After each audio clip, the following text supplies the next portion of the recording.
Welcome to another edition of Time Sucks, Short Sucks. I'm Dan Cummins, and today I'll be sharing the story of Lindy Chamberlain, well known to Australians as the woman their nation mistreated, better known to the rest of the world as the woman behind the misquote that became an international punchline, "A dingo ate my baby."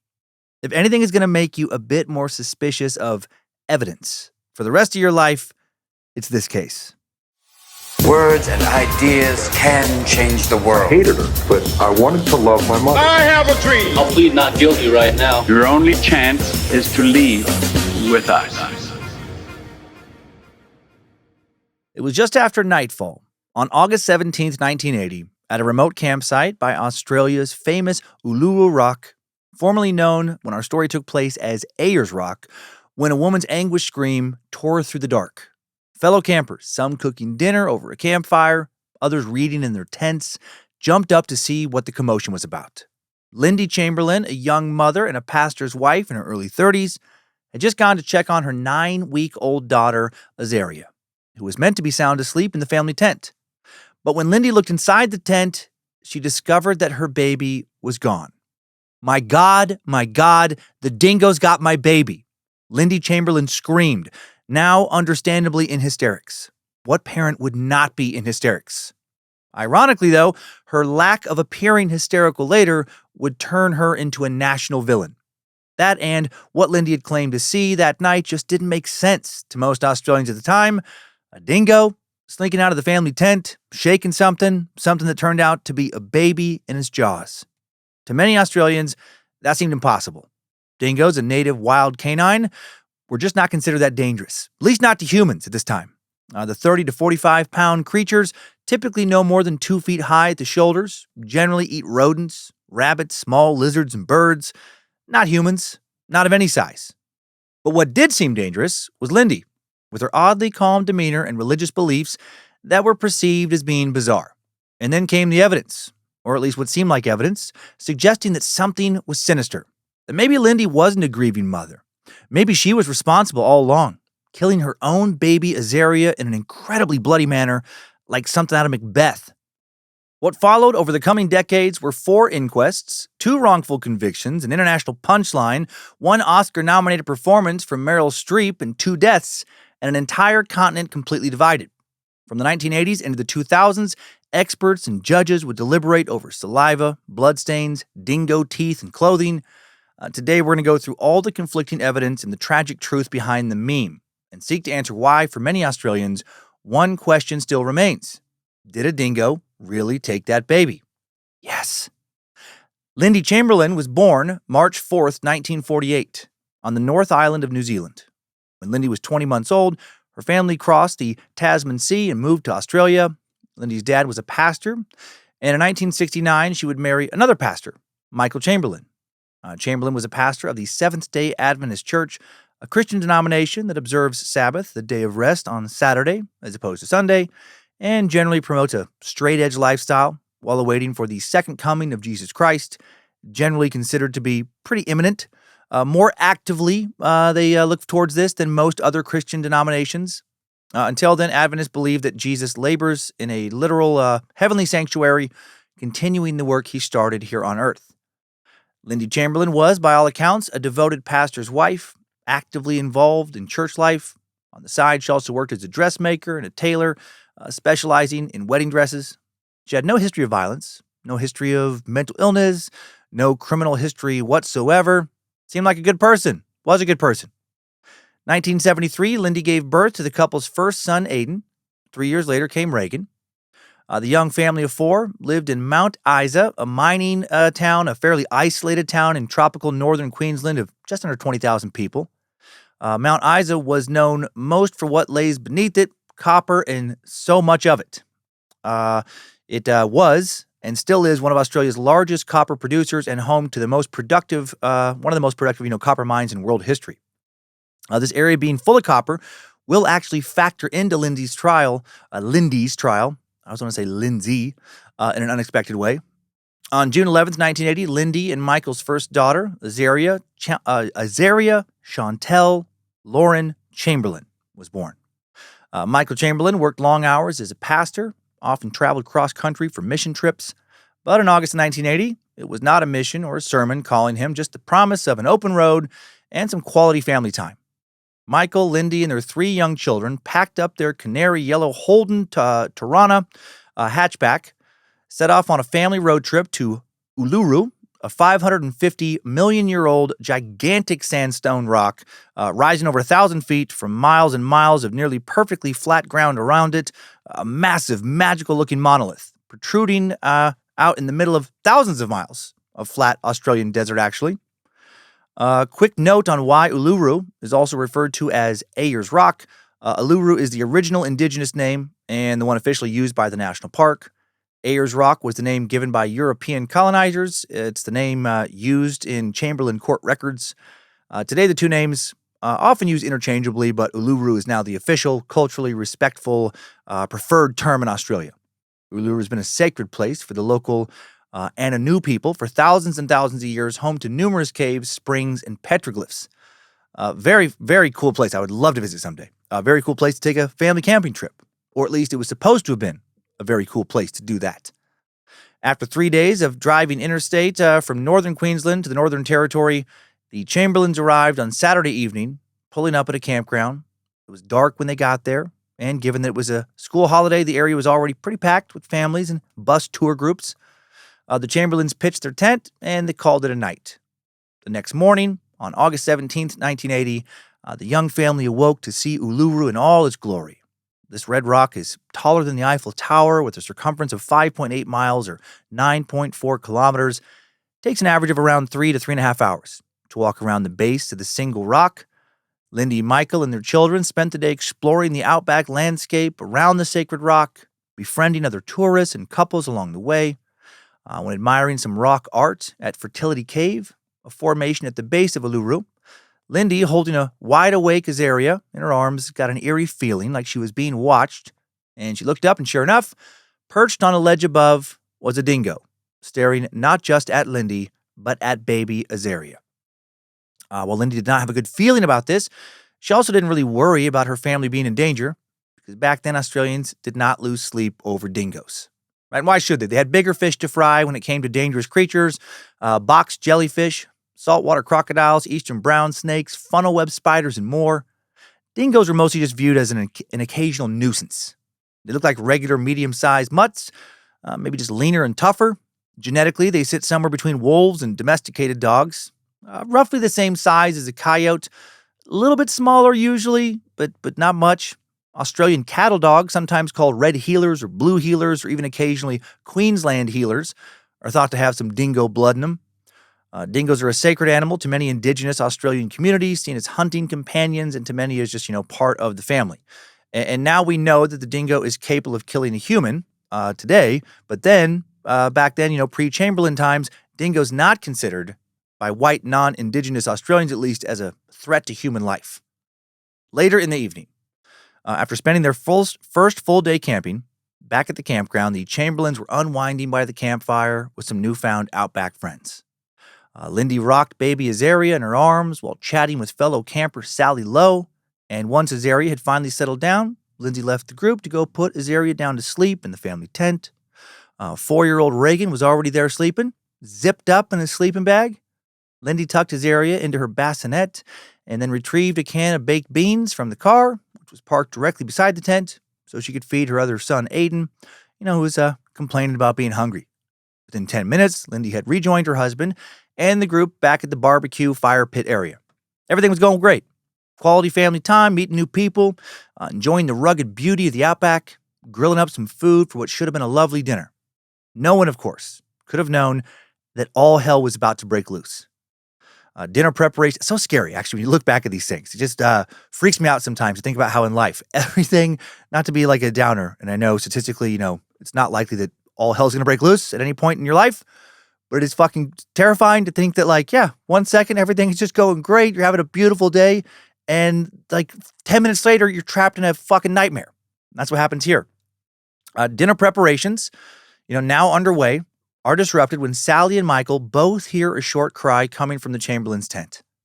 And then this cry is abruptly cut off, unlike your standard wailing baby's cry. Lindy had not heard anything, but she was a bit worried when she was told about the cry because Azaria was a deep sleeper normally. So if she cried out, something must have greatly disturbed her. So Lindy now leaves the group, starts walking towards a tent, about 65 feet away from where dinner was being cooked up, to go investigate. Although the tent's entrance faced the barbecue area, it was also partially obscured by a large bush. It was now around 8 p.m. So the sun had set. Lindy's path to the tent was barely lit, with the only light coming from the barbecue area behind her. As Lindy neared the tent, a young dingo, likely still a pup with its fluffy coat and bushy tail, slinked out of her family's tent. The dingo was shaking its head, carrying something in its mouth. But Lindy could not make out whatever it was in the low light. Fuck. She's still not worried about her kids. She remembered that Michael had left his shoes by the tent, the entrance to the tent, and she yelled reflexively, telling the dingo to get out, drop it, thinking it was probably just, one of his shoes.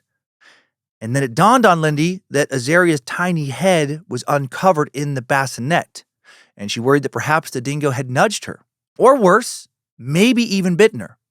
Was that why she had cried? But why wasn't she crying now? Well, Lindy gets very worried, understandably. She picks up speed, runs towards, then practically dives into the tent. Inside, she finds clothes strewn, droplets of blood everywhere, and Azaria's bassinet empty. Lindy quickly felt around for little Reagan, who's fast asleep, zipped up in a sleeping bag. She then backed out of the tent, and as she began, of course, to fucking panic, she cried out into the dark, "A dingo's got my baby!" A mother's tragic cry that would be later twisted into a dark punchline of, "A dingo ate my baby." Holy shit. Lindy sprinted in the direction of where she had last seen the dingo, but it had disappeared into the darkness. Some nearby campers heard Lindy's screams, scrambled to find flashlights to join her search, scouring the patchy scrub for a dingo and a baby or any sign of movement or life. Someone zipped off to call the local police from a payphone. Someone else, a ranger. Soon hundreds of people camping in the area joined the search, forming a human chain, combing through the dusty dirt and patchy bushland in the darkness. Soon the police arrived. Lindy and Michael Chamberlain stayed back and talked with officers at their request. These poor bastards. Right, trying to ask questions, answer questions, while their fucking baby is missing. Can you imagine? While realizing that a dingo has almost certainly got a hold of this baby, has dragged her bleeding body out into the night, not looking good. Other campers and some local indigenous trackers soon went off searching on solo missions, following dingo paw prints along the red sand ridge. And that evening, a faint impression was discovered in the soil of what looked like the outline of a knitted garment. Before long, midnight had passed, and the Chamberlains had checked into the Uluru motel to be with their other two young children, to be able to answer more police questions, be by phone, while others, strangers to the Chamberlains, before tonight, continued searching long into the early hours for their daughter. Early morning hours. But there was still no sign of Azaria. What a terrible, terrible thing to experience. That same night, Michael would say to one camper, "She's probably dead now." Dark, but I'd probably be thinking the same fucking thing, as much as I wouldn't want to be. He also, speaking to the police, requested that Azaria's body be returned, quote, no matter in what condition found. That night, both Michael and Lindy spoke of, quote, God's will, which some were unnerved by, shocked by what they perceived as the Chamberlains' premature acceptance of Azaria's death. And you know what? Everybody grieves differently. Everybody accepts tragedy differently. Everybody's going to react differently while they're in shock. I'm not going to lie, that reaction would also weird me out, but it wouldn't necessarily make me think they had done anything terrible. This response was actually very consistent with Seventh-day Adventist doctrine, where death is considered nothing more than a temporary deep sleep until Jesus Christ returns. You know, what a truly comforting thing to believe, actually. And according to this belief, Lindy and Michael just likely had faith that Azaria, was now resting and would one day be reunited with them for all of eternity. Much lighter, much less harsh thing to believe, obviously, than, say, the atheist take, which is that their daughter's precious little light had been snuffed out, never to shine again. That whoever she was, whatever she was going to be, that had been erased forever. Days will pass with no sign of Azaria or anything that might have happened to her. No blood trail, no bones, no clothing, until exactly 1 week following her disappearance on August 24th, 1980, a tourist named Wally Goodwin is hiking with his family. Why does Wally strike me as like a perfectly Australian name? I have no idea if there's more Wallys in Australia than in other countries. Wally, that's a terrible fucking Australian accent. I had 2 for 1 word, by the way, too. But Wally, I'm like, yeah, no, that tracks. That makes sense that a guy named Wally be out there. Sorry, I don't know why my brain went there. But this tourist named Wally Goodwin is hiking with his family around the base of Uluru when his daughter lets out a terrible scream. There, lying amongst some boulders close to a dingo lair, is a pile of clothing, a blood-stained jumpsuit, a tiny singlet, and a nappy. The clothes are torn but largely intact. They're found about 2.5 miles from where the Chamberlains had pitched their tent. Azaria's disappearance now had all the hallmarks of an open and shut case. A mother's testimony of a dingo, corroborated dingo sightings, friends and family all around his alibis, and now bloody clothing. But this discovery was just the start of this case turning against the Chamberlains. By now, the story had swept across Australia, but the thought of a dingo stealing a baby from a tent confused many, and many grew suspicious. However, those especially familiar with the land where this happened were not so quick to dismiss that possibility. Derek Roff, Uluru's chief ranger from 1968 to 1985, confirmed the dingoes had been getting bolder in the years leading up to Azaria's disappearance, fueled by tourists illegally feeding them. Some had attacked children, and some of their bites had drawn blood. Roff had, in fact, written numerous letters to the Australian government in the years leading up to the tragedy, urging for a dingo cull. There was too many in the area. He wanted to have a lot of them exterminated. He warned of an imminent human tragedy. Indigenous Australians and early chroniclers of rural life also knew that dingoes were proven baby snatchers, but in 20th century Australia, late 20th century Australia, a more palatable story was cemented in the zeitgeist, namely that dingoes were timid animals, cute, harmless, and less provoked. Classic example of humans continually forgetting that wild animals are exactly that. They're wild animals. Predators are predators, right? Even if they're cute. Bobcats are cute. And yet I have zero interest in ever getting near one because they can also be fucking ferocious and their claws are very sharp. Years of relentless dingo control efforts had reduced the amount of human-dingo interactions in populated areas. Most Australians lived in urban areas, so they had never seen a dingo up close and personal before. For us Americans, hearing that a dingo took somebody's baby would kind of be like hearing that a raccoon had taken a baby. So hearing that somebody's baby was taken by a raccoon out of their tent, you'd be like, was it? And because so few could believe a dingo was capable of such an act, a lot of suspicion now fell squarely on Lindy Chamberlain.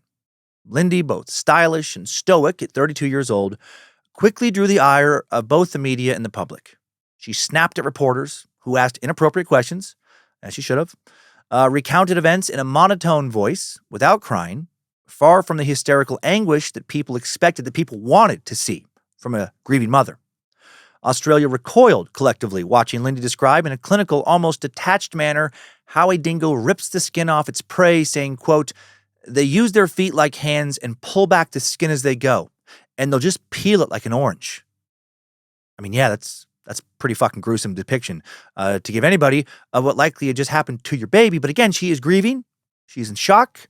Everybody handles things differently. Also, she is leaning on her faith, right? Doesn't matter what you or I believe. She believed that her baby was still alive, that her pain had been very brief, very temporary, and that she will be rejoined with her child's soul one day up in heaven. At this time, the Seventh-day Adventist religion was a denomination totally alien to most Australians. In 1981, there were around 40,000 Seventh-day Adventists in all of Australia, and not all of them were telling everybody exactly what they believe in. For reference, at this time, there was 35,000 Buddhists in Australia, a nation of, at that time, about 15 million people. Just like the average American doesn't know a whole lot about Buddhism, the average Australian didn't know a whole lot about the Seventh-day Adventists. People now started coming out of the woodwork with their baseless hot takes. For one, that Lindy Chamberlain was a religious nut with, quote, killer eyes. I mean, look at her eyes. Look at the way her eyes look. She had to have killed her baby. She cares more about looking glam than about the death of her child. Rumors circulated that the Seventh-day Adventist Church was a bloodthirsty cult that practiced literal infant sacrifice. Right? Reminds me of claims here in America. People see some people that are Satanists or that they perceive as Satanists, or they just lump in any kind of pagan belief with Satanism, and they're like, they sacrifice the babies. I mean, a lot of people, it's fucking crazy. A lot of people in the U.S., and I've met these people, actually believe that it's almost like common knowledge that Jewish people fucking sacrifice Christian babies. It's insane. So I'm not surprised that people are like, oh yeah, the Seventh-day Adventists, they eat babies. Or they believe that Lindy neglected Azaria post-birth because she just randomly hated her third child, Why? Well, people don't have answers for stuff like that. They're just like, she hated her baby. Look at her eyes. She hated that kid. There was rumors that she once brought Azaria in for a checkup dressed entirely in black. So obviously, she wanted her baby to die because she's dressed as one would dress for a funeral, at least in color. Because, people just never just randomly dress in black. The media actually reported on rumors linking the Chamberlains to the Jonestown mass suicide just 2 years earlier, even though the Seventh-day Adventist Church had literally fucking nothing to do with that. Sensationalism. I think sometimes we forget that it is not a recent invention. People have always loved to gossip and just spread bullshit as truth, right? We've been dealing with so-called journalists who peddle and gossip instead of truth for as long as there have been journalists, right? Whatever sells, sells.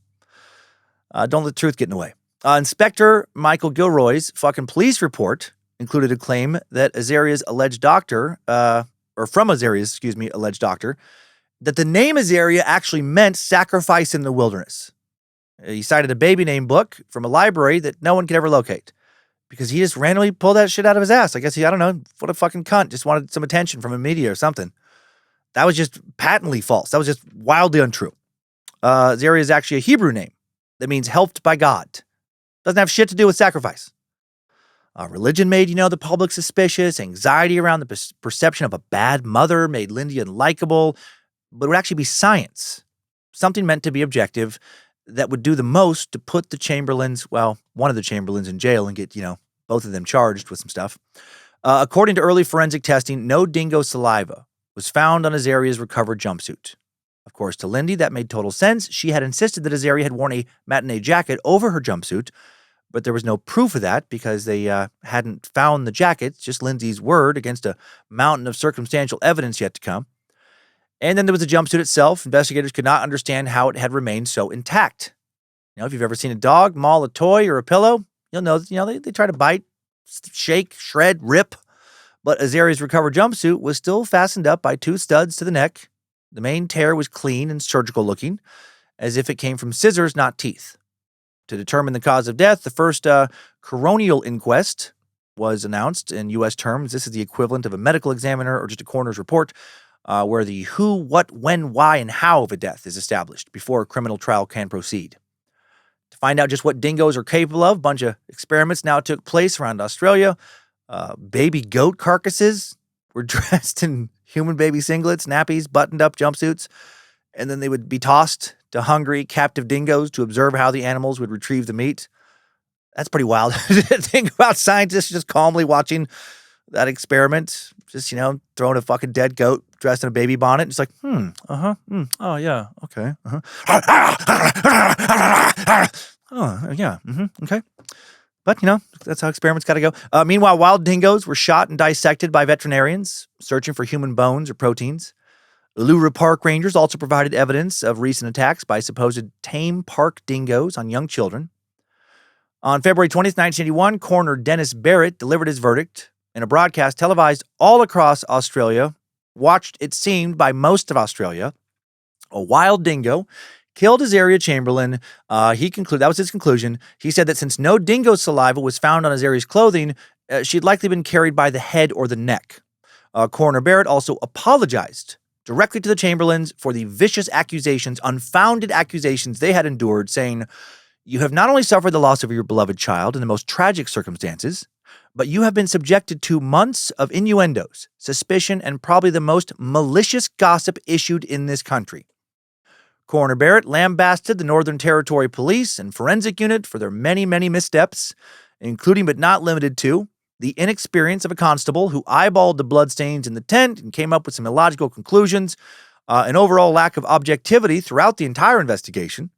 Many within the police force had doubted the dingoes theory from the very beginning, shaped by 2 core beliefs: mistaken ideas about fucking dingoes and mistaken ideas about the Chamberlain's religious beliefs. However, Coroner Barrett could not overlook one key detail: the state of Azaria's jumpsuit and the clean, almost surgical tear in Azaria's jumpsuit, much too precise for a dingo's attack, it was thought. Coroner Barrett accepted evidence that the cuts had been made with a sharp instrument, like scissors perhaps, and to make sense of that, he offered a theory that there was some kind of human intervention, post-death, that an unknown person may have happened upon Azaria, after the dingo attack, and by this point, it's, obviously too late. Azaria's already dead. This person, Barrett proposed, could have just removed her body from the clothing, discarded the clothes. Since scissors were not commonly used at the time by local indigenous communities, this mysterious person was likely white, probably didn't stick around because now they worried that they might be a suspect. But make no mistake, Coroner Barrett told the courtroom and the nation Lindy and Michael Chamberlain were not responsible for Azaria's death. Hard stop. However, these findings not well received by the Northern Territory government or by local detectives. The Northern Territory government and local detectives, now publicly criticized on a national stage, they were unwilling to take no for an answer. That is, no, the Chamberlains, they were not guilty. Instead of showing humility and deference to expertise, they chose arrogance and stubbornness, and they doubled down on their misguided beliefs. Their possible motive theories included the murder was committed by one of the Chamberlain's sons, very young sons, and the parents covered it up, even though there was other people around. The Chamberlains wanted notoriety. Okay, that's, possible, I guess, but fucking weird, considering their background of just trying to help people. They wanted money. Not sure how this was going to translate to money, but all right. Lindy was jealous of her baby. Even though she had two other kids that never hurt them when they were babies. Okay. And that she had postnatal depression and just, acted out of just mental illness. Okay. Azaria's bloodstained jumpsuit was sent to London, handed over to famed British forensic expert, Professor James Cameron, for his opinion. And Professor Cameron concluded that the bloodstains came from a slashed throat. He was wrong about that, also mistakenly identified what appeared to be a bloodied adult handprint. It was later revealed to be a dust print, and declared the tear in the jumpsuit as, impossible for a dingo's bite to have created it, which is wrong. He wasn't on his A game. Or maybe he just made up his mind before his examination that Lindy had killed her child, not a dingo, and he just kind of half-assed it. Also, if you're wondering how a British man became an authority on Australian dingoes, so is Lindy. She responded coolly, saying, "I didn't know there were any dingo experts in London." She was right, but in the court of public opinion, saying that only hurt her further, made her seem more cold, more unlikable. Professor Cameron's report, despite its obvious intention to clear the Chamberlains' names, especially Lindy's, instead blew the case back open. Northern Territory police swarmed upon the Chamberlains' new home, search warrant in hand, and seized hundreds of items, including the family car. Quote-unquote blood was now found in the Chamberlains' car. It wasn't. Despite the original officer who examined the car the night of Azaria's disappearance having found no signs of blood, because there weren't any, quote-unquote expert analysis claimed the spray pattern mirrored that of arterial blood, further giving weight to an emerging theory that Azaria's throat had been severed, a pair of scissors were recovered from the car, stained with a blood-like substance along the cutting edge and hinge. It's fucking brutal. Just, oh my God, just to accuse, I know it could happen, but my God, what, kind of person uses fucking scissors to just randomly out of nowhere? They're totally normal outside of this one fucking 5 minutes, and then they just use scissors to cut their baby's throat. It will later be revealed that the blood stain in the car, again, not actually blood, and that there was no blood in the scissors. At the time, DNA testing had not quite yet been discovered. That came years later, 1984, by British geneticist Sir Alec Jeffreys. In its absence, the task of determining the nature of the suspected blood fell to forensic biologist Joy Cool. Pretty sweet name, very close to Joe Cool. Using multiple methods and tests, Cool reported a positive result for fetal hemoglobin, an oxygen-carrying protein present only in babies under 6 months old. However, none of Cool's tests could be independently verified. The testing plates and gels had been destroyed. According to a later royal commission, this was in line with standard practice. In November of 1981, a second inquest is ordered. Journalist Malcolm Brown reported the first inquest was about dingoes. This one's about blood. In February of 1982, coroner Jerry Galvin ruled there was sufficient evidence to proceed with criminal charges. Lindy now charged with the murder of her daughter. With the murder of Azaria, Michael charged as an accessory after the fact. In September of 1982, despite having no clear motive, prosecutors get to work painting a now pregnant Lindy Chamberlain as a cold-blooded killer who, despite never hurting her other two kids, on the evening of August 17th, 1980, for some fucking reason, randomly slashed Azaria's throat in the front seat of the family car during the camping trip with a pair of scissors, then hid the body inside a camera bag, then fabricated the dingo attack as a cover-up. The defense pushed back, insisting that this theory defied any and all logic. because it did. Again, Lindy had no history of mental illness, no history of violence, no criminal history whatsoever, no record, no history of being abusive to any of her children. She was never known to be an angry person. People do sometimes just snap, but generally there are precursors. New relationship stressors, financial difficulties, an onset of serious mental illness, something. But here there was nothing. Prosecutors wanted to believe that this random woman, completely out of the blue, just decided one day to kill her baby and kill her in an especially messy and violent manner, and doing that in the family car, no less, and then just right after that just became the exact same person she was before. The defense had camper Sally Lowe testify that she had unmistakably heard Azaria cry out right before Lindy went to check on her, and other witnesses talked of Lindy as a proud and loving model mother. However, neither Lindy nor Michael could definitively account for the mysterious supposed blood found in their car. But then the defense called up Keith Lenahan to the stand, a bleeding hitchhiker whom the Chamberlains had given a ride to, now providing a possible explanation that should have cast reasonable doubt on whether that blood belonged to Azaria or not. I'm not sure how bloody that hitchhiker was. That's just how he described as a bleeding hitchhiker. It's painting a very weird picture in my mind of just like some guy, just like calm on the side of the road, thumb out, but also covered in a lot of blood. And then it's like, yeah, no, we got the kids in the back, right? The kids they'll be fine. Let's throw that guy in the back with them. Let's put the bloody guy in the back with the kids. It'll be great. I'm sure he just had like a scratch. Plus, numerous forensic experts called to the stand all criticized Joe Cool's controversial testing methods. And Professor Barry Botcher argued that her testing methods were prone to producing false positives.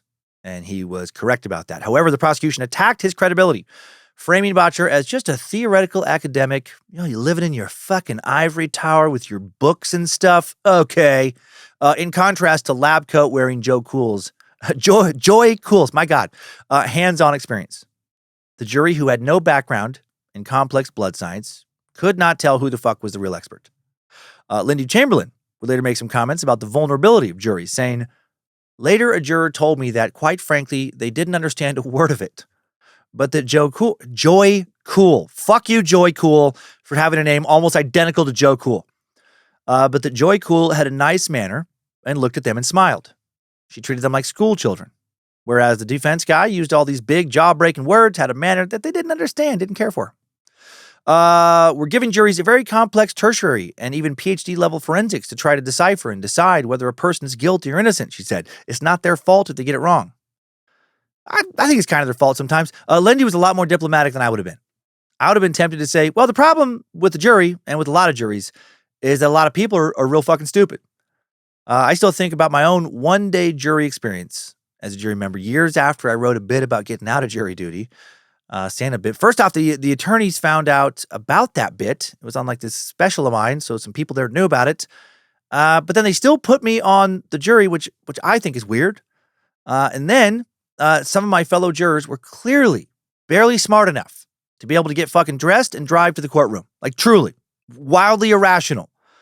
One dude wanted to let this kid off, the kid who was on trial. Like, I say kid, he's 21, I think. On a DUI charge, let him off on a DUI charge. He was blatantly guilty because this juror just didn't like cops.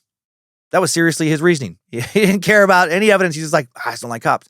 And when I confronted him about how fucking ludicrous that was, how it had literally nothing to do with the case, he started to physically shake. And I was like, what happened to you? Why are you so upset about cops? And he just basically they make him anxious. Like this guy was a wreck. There was no way this guy should have even ever been considered for possibly being a juror. I made fun of him a little bit for being ridiculous, tried to shame him. He got pretty emotional. I talked to him about like, you just can't put other people's lives at risk because, letting this kid who was driving on the wrong side of the freeway at 3:00 in the morning after drinking somewhere between 12 and 18 beers. And finally, after we exchanged some profanity, he relented. And I've been nervous about juries ever since. Some days I truly wish everybody had to take an IQ test. And based on scores, some people don't ever get to be on juries. Some people don't ever get to drive or own guns or own fucking knives or even like hold somebody else's gun.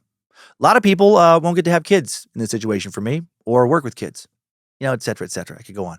Poor Lindy Chamberlain, and her jury sided with the forensic expert for the prosecution because she seemed nice. She smiled. That's cool. Lindy's defense called up a dingo expert, Les Harris, who testified that if a dingo had taken Azaria, it would have killed her the way it kills other prey. grabbing her by the head, clamping down hard enough to kill her almost instantly, enveloping the head in its jaws, then leaving quickly with the body. Dingoes, he testified, usually consume mammals entirely, leaving very little blood behind. Several park rangers with actual dingo experience backed up Les Harris's claims, who had studied wild dingoes for over a decade. The prosecution then called up London-based professor James Cameron, who had a fancy degree, title well-spoken, but literally zero actual real-life dingo experience. Wasn't even somebody who had spent time before this case studying dingoes. He relied on a study of plaster casts of dingo jaws to testify that a dingo could not open its jaws wide enough to fit a baby's head inside, which is not true. Dingoes vary quite a bit in size. Some dingoes can absolutely for sure open their jaws wide enough, but he didn't know that or want to admit that. Ultimately, prosecutor Ian Barker delivered a brilliant courtroom performance using humor to ridicule the idea of a dingo stealthily vanishing with the baby, leaving no hair, no drag marks, then peeling said baby from its jumpsuit, booties and nappy, stacking them in a tiny bundle. He acted like, we're talking about Wile E. Coyote. The far-fetched, fantastical nature of the dingo theory helped Barker push a more plausible alternative, that a young mother slashed the throat of her first and only daughter.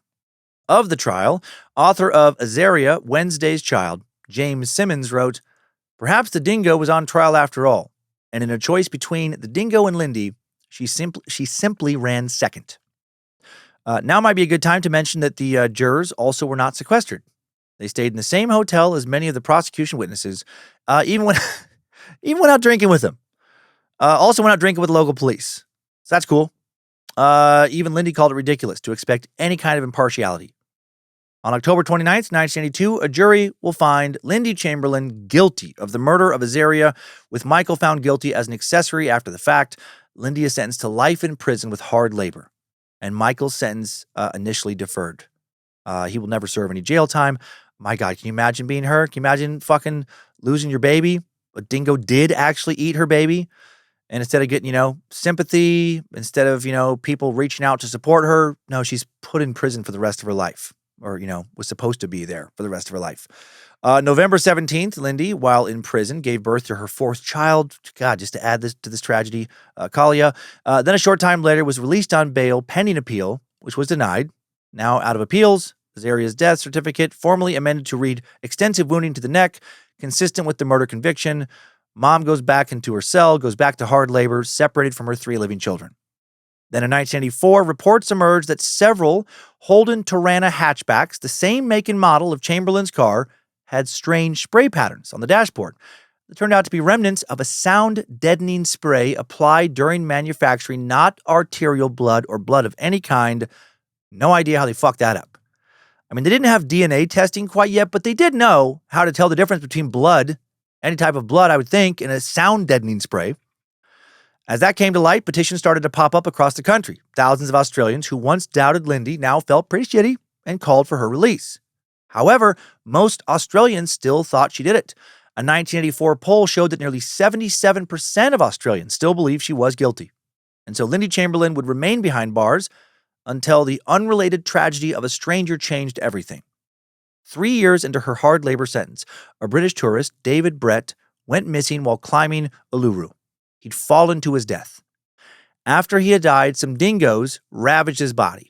And when police went searching for some of his missing body parts, they stumbled upon Azaria's missing matinee jacket, found just 160 feet or roughly 50 meters from where the rest of her clothing had been discovered years earlier.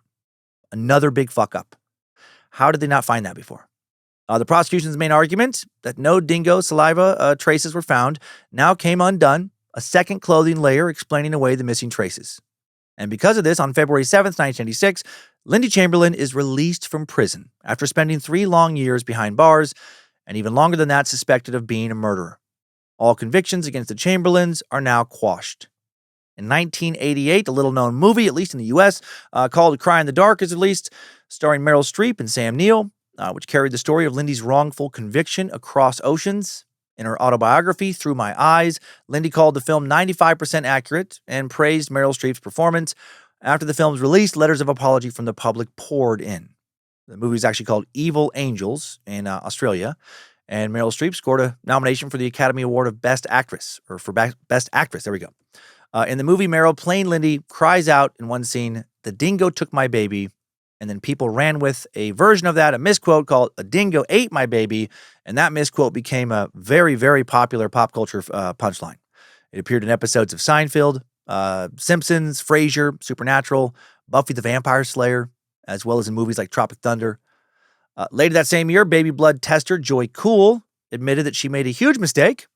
When reviewing her own lab notes, she realized she had not used proper controls when testing blood from the Chamberlain's car. Whoops, sorry about helping to put you in prison for 3 years and to help most of Australia think that you're a cold-blooded baby killer, Lindy. My bad. Lindy Chamberlain later described Joy Cool as, quote, not experienced enough to know the time lag difference between a test for copper and a test for blood. But she had a nice smile, and she was friendly, so you can trust her. In a different interview, Lindy said, in the testing, the difference between copper and blood is a matter of seconds. An experienced operator would know. She didn't know the difference. So she kept getting reactions off everything in our car because we lived in Mount Isa. If you go there today and you do that presumptive test for blood, you can get it on every motel room door, every car. Right? Crazy how they just because they happen to live in an area full of copper mining, how that helped Lindy end up in prison, falsely convicted of killing her child. Because copper is just on fucking dust, is just on everything there. And it tested much like blood. In short, tests were mishandled, evidence misrepresented, and expert conclusions bungled. In 1992, because of all that, Lindy and Michael Chamberlain will receive a combined 1.3 million Australian dollars, around 2.68 million in today's Australian dollars, or about 1.7 million in US dollars, in compensation from the Northern Territory government for Lindy's wrongful imprisonment. Seems low. And that was not good enough for them. What they really wanted was not cash, it was to get Azaria's death certificate corrected, which kicked off a third inquest. But unfortunately, it did not go as they hoped. In 1995, coroner John Lowndes could not say for sure how Azaria died and returned an open finding. This meant that although the Chamberlains were still legally innocent, on paper, Azaria's cause of death remained unknown. And for the Chamberlains, that was not acceptable. Left the door half open for continued speculation. And whispers still persisted that no dingo had snatched Azaria, that Lindy had gotten away, kind of, with killing her child. But then the early and mid 2000s were a PR nightmare for dingoes. In 2002 alone, dingoes ate just over 100 Australian babies. In 2003, dingoes ate 62 babies, but also 136 kids under the age of 12 and 15 seniors over the age of 70. They were getting much more aggressive. In 2004, the escalation continues. A pack of dingoes assassinated the Australian Prime Minister. Another group of dingoes detonated a bomb that blew up a park ranger headquarters. And a third group of dingoes committed a string of bank robberies and murders. No, of course, it wasn't that dramatic. But a string of dingo attacks really did back up the Chamberlains' long-held claims. In 2001, an Australian schoolboy, 9-year-old Clinton Gage, sadly mauled to death by dingoes on Fraser Island. And in 2005 and 2006, 2 toddlers died after attacks from dingo crossbreeds. What had once seemed far-fetched in the 1980s was now part of Australian life. Those deaths helped open the door for a fourth inquest to be held in 2012. And when it was over, Coroner Elizabeth Morris tearfully apologized to the Chamberlains and officially ruled that a dingo was definitively responsible for Azaria's death, closing the book once and for all on this 32-year-long nightmare. Baby Azaria's death certificate finally is corrected, stating her true cause of death. Damn. In the years that followed, Lindy became an outspoken advocate against wrongful convictions and the bad mother stereotype. She publicly supported the parents of Madeleine McCann, especially Kate McCann, another mother vilified for being suspiciously composed. We actually covered poor Madeleine's disappearance back in episode 440. Sorry if I'm saying, sorry if it's McCann instead of McCann. I think it's McCann. Been a little bit. Back in the late 80s, Lindy and Michael had separated, divorced in 1991, both remarried. 2017, Michael Chamberlain died from leukemia, sadly. Today, Lindy Chamberlain, very much alive, seems very happy, which is awesome. She is now known as Lindy Chamberlain Creighton, and she lives in Australia's Hunter Valley in northern New South Wales with her second husband, Rick Creighton. She had married Rick back in 1992 while in the U.S. on a speaking tour, and then they lived in Seattle for a few years before she came back to Australia. She published an autobiography, A Dingo's Got My Baby, Words That Divided a Nation, in 2015, and she hopes to publish a children's book one day. Her case was like a real-life The Emperor's New Clothes. Everyone pretending to see something that wasn't actually there. Right? Take the jumpsuit. Experts showed a single dingo tooth could easily tear cloth in ways nearly identical to scissors. But in the end, judges ruled based on gut feeling over solid evidence that the damage had to have been man-made. This case was a reminder that judges are human too, and like anyone, they can be swayed by emotion and bias, which can prevent them from reconsidering initial assumptions in the face of contradictory evidence. Right? That damn confirmation bias. And they can also be idiots. Right? They're just humans like everybody else. Anybody of fucking any, career choice can be an idiot. I went to college with some kids who went on to become lawyers, and eventually a couple became judges. And you know what? Some, oh man, they were great students, very smart. Others, I'm not sure how they graduated college, let alone became judges. And based on little interactions, since, seeing stuff online, I'm like, how are you a judge? This case was also a reminder that evidence is not always objective, even when it seems like it has to be, but it can still be tested and then shaped by human interpretation. And the test can go wrong. For many, the Chamberlain case shook a core belief that science is infallible and that scientists don't ever make mistakes. I would argue they probably make less than the average person, but again, they are still human. Even after the 2012 coroner's final ruling, doubts still lingered. According to one post on lindychamberlain.com, 70% of Australians believe Lindy is innocent, reversing the 70% who thought her guilty during her trial. But also, 30% back in 2012 still thought that she killed her baby, and that's pretty sad. As recently as 2017, former Northern Territory Chief Minister Steve Hatton made it clear he never believed Lindy's story, still didn't. He said, "None of us believe that she didn't kill her baby. I believe she was suffering from stress, went into a postnatal depression episode. Under normal circumstances, she would never have been convicted of murder as a result of that." And that's another reminder that, you definitely can be an idiot as a politician. I not to constantly back on politicians, but I think a lot of them are idiots. No expertise required to be a politician. Just, likability, perception, popularity. One of the main reasons they're often, such a wildly fucking frustrated bunch. For many Australians, the Chamberlain case is a dark stain on the nation's legal and cultural history, a nation founded by convicts that prides itself on giving everybody a fair go, but so cruelly denied one of its own, the presumption of innocence. And I guess for us all, it should be a reminder that, we should all be presumed innocent until proven guilty, despite how things look. And even after somebody has been, quote unquote, proven guilty, that maybe they're not, which is why appeals are so damn important. I forget that a lot. This was a good reminder for me. And that's it for this edition of Time Sucks, Short Sucks. If you enjoyed this story, check out the rest of the Bad Magic catalog. Beefier episodes at Time Suck every Monday at noon Pacific time. New episodes of the now long-running paranormal podcast Scared to Death every Tuesday at midnight. With 2 episodes of Nightmare Fuel, fictional horror thrown into the mix each month. Thanks to new researcher, I hope we get to use her more, Laura Woods. For her initial research on this one, she did a fantastic job. And thank you to Logan Keith, polishing up the sound of today's episode. Please go to badmagicproductions.com for all your bad magic needs, and have yourself a great weekend.